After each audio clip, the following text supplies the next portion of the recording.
Hoje o Portal Interativo vem aqui em Chapecó, onde nós vamos conversar com o Sebastião, que vai estar falando para nós um pouco sobre a reforma trabalhista.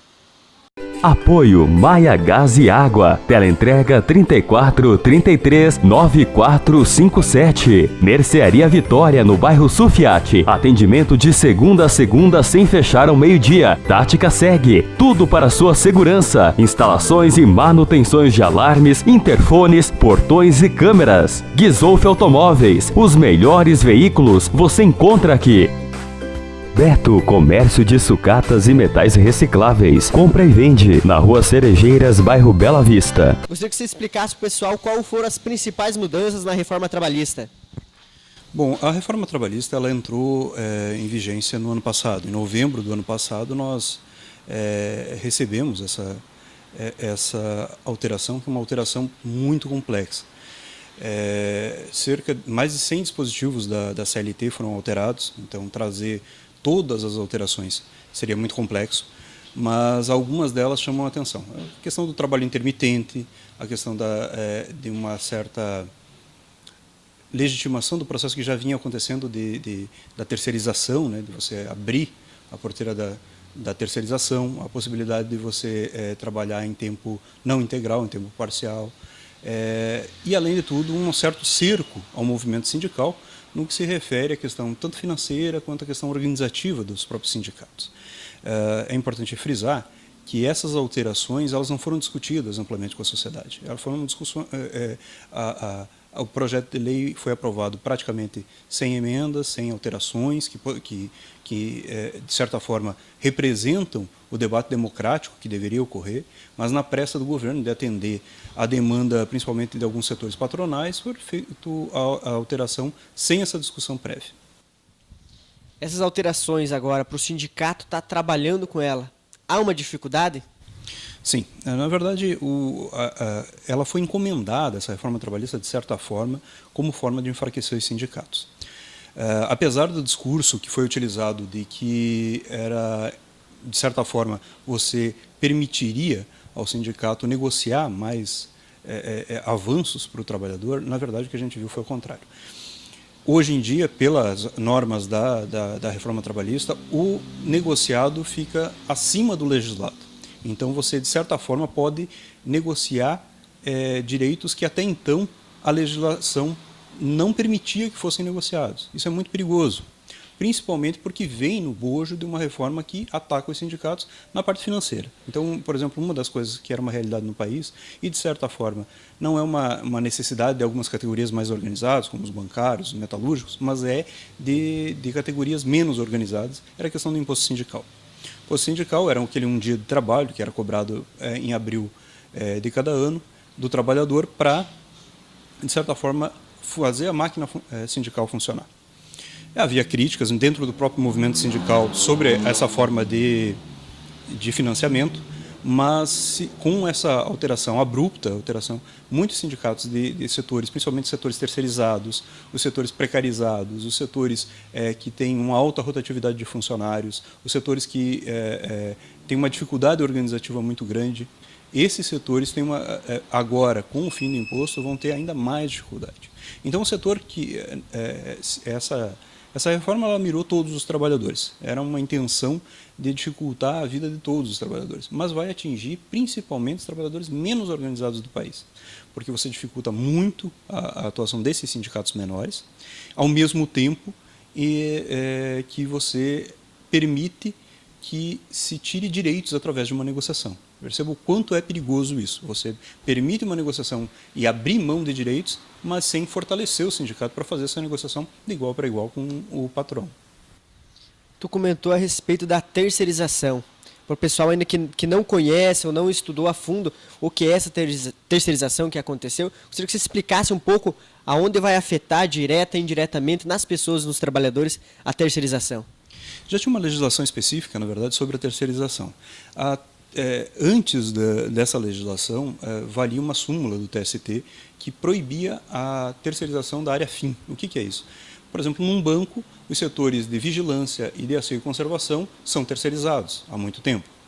Mas a área fim, os caixas, o atendimento, a abertura de contas, não pode ser terceirizado por aquela súmula. Com a legislação que foi criada já no atual governo, se permite essa terceirização da área fim. Então, uma empresa ela pode abrir sem ter funcionários. Ela pode simplesmente abrir a empresa e contratar funcionários de uma outra empresa. Essa legislação, ela na verdade também foi feita sem discussão, né? E a reforma trabalhista só endossou e aumentou e ampliou esse potencial de dano. Por que a gente fala em dano na terceirização? Porque quem acompanha empresas que terceirizam trabalho sabem que essas empresas têm uma viabilidade muito menor. Na verdade, o que se faz, via de regra, é uma empresa com pouco capital, uma empresa que teria dificuldade de pagar os funcionários e fica contando com esses contratos. Então, é comum você pegar o trabalhador terceirizado dessas empresas e esse trabalhador não ter os mesmos direitos, o mesmo padrão de direitos que um trabalhador contratado pela empresa fim teria. Uma outra característica também, se você acompanhar, principalmente na área da conservação, você vê que o trabalhador terceirizado, via de regra, não tem uma certa segurança a respeito da empresa. É comum essas empresas quebrarem, repassarem para outra empresa e esse trabalhador não receber os direitos daquela empresa anterior. Então, é um risco muito grande. Esse trabalhador acaba ficando sem férias também, porque daí ele é constantemente contratado por empresas diferentes. E esse trabalhador não tem os direitos preservados, não tem o mesmo padrão salarial que a empresa fim. Então, é uma coisa muito complicada. E com o restante das reformas trabalhistas, com o trabalho intermitente, você criou um vale-tudo nas relações de trabalho que é muito complicado, que vai trazer prejuízos com certeza para o trabalhador e queda nos rendimentos salariais desses mesmos trabalhadores. Sebastião, você que atua diretamente com as pessoas e está aí conversando com os sindicatos e região, como que está sendo a aceitação dos trabalhadores referente a essas mudanças? Na verdade, a gente já vinha há muito tempo já conversando com os trabalhadores a respeito das tentativas de alteração, principalmente na legislação no que tange a terceirização e a reforma trabalhista. Na verdade, o primeiro impacto que se tem nessas reformas, apesar da propaganda governamental de que ampliaria o emprego, não ocorreu, né? O emprego não teve essa ampliação que o governo esperava e, ao mesmo tempo, você está observando em algumas categorias uma redução do pagamento médio desses trabalhadores.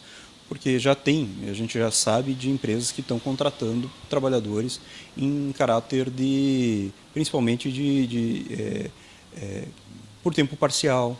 Então, é um trabalhador que vai precisar de 2 ou 3 empregos para manter um certo padrão de vida, um padrão de vida mínimo, né? Então, isso é muito complicado. Por isso, a gente sempre se manifestou o contrário. Os trabalhadores já sabem desse posicionamento, apesar de ainda existir uma certa desinformação por parte dos trabalhadores. Ainda, mesmo assim, os trabalhadores começam a sentir essa perda de direitos e começam a perceber o quão nociva é a reforma trabalhista e a terceirização. E com essa reforma agora entre os sindicatos, os trabalhadores, houve, digamos assim, uma queda aqui nos trabalhos do sindicato?